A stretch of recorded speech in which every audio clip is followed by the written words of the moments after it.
Extrait du livre « Le manuel du vrai savoir-vivre », disponible aux éditions Le Net Homme. Lettre de Louis Veuillot à sa nièce.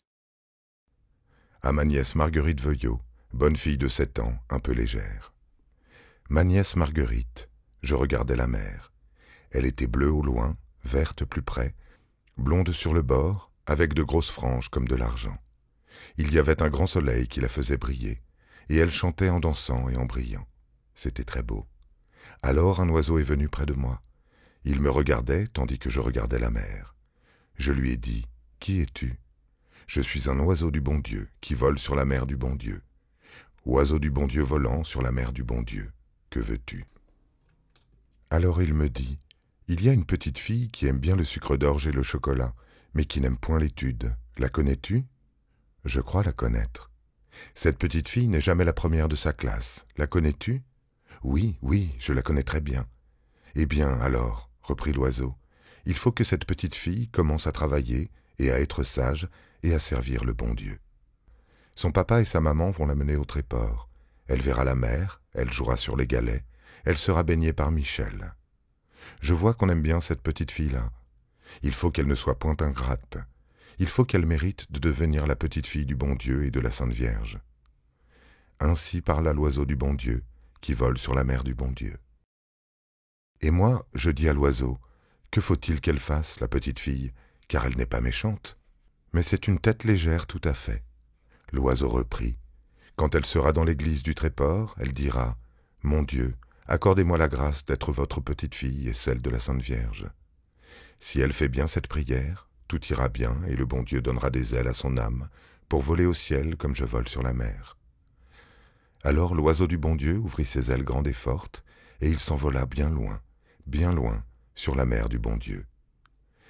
Ma nièce Marguerite, si tu connais cette petite fille qui va venir au Tréport, dis-lui tout cela. Moi, je suis ton oncle, et je t'aime beaucoup. Louis Veuillot. Les différents genres de lettres.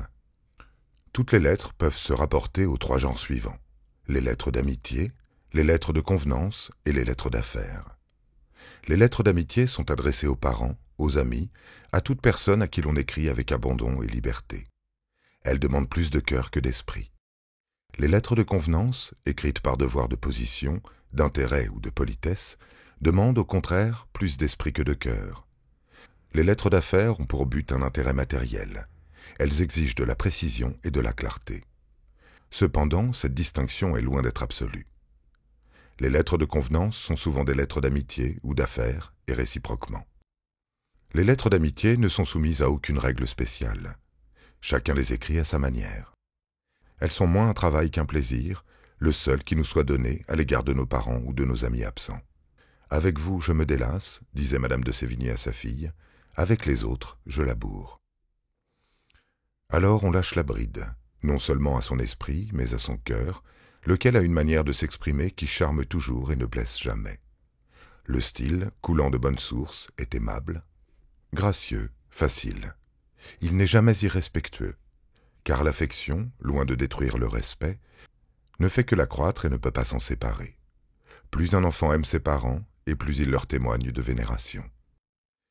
Même en écrivant à des intimes, il faut y mettre ce cachet de distinction qui caractérise toutes les actions d'un homme bien élevé.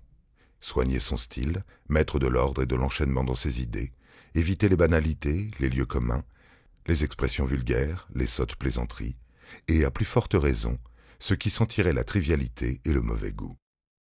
Il est bon d'unir à l'intérêt du sujet le charme du style, et d'assaisonner son récit de réflexions spirituelles, de traits vifs et piquants, de paroles aimables et gracieuses. En écrivant à un ami, pas plus qu'en lui parlant, il ne faut imiter l'héroïne de Molière qui s'écriait « Et je parlons tout droit comme on parle chez vous ». Trop de familiarité engendre le mépris et détruit l'amitié. J'estime ce que j'aime ou je cesse d'aimer. Les lettres d'amitié peuvent être longues impunément, car on ne se lasse pas de les lire. Toi, qui de l'amitié savoure les douceurs, ton frère qui t'a quitté, sèche tes pleurs. Ta lettre, près de lui, te remplace toi-même, aussi bien que ta bouche, elle dira « Je t'aime ». Non seulement cette lettre dit « Je t'aime », mais elle éclaire, console, encourage et fortifie. C'est une gourmandise de cœur, et ce n'est pas un péché. Eugénie de Guérin.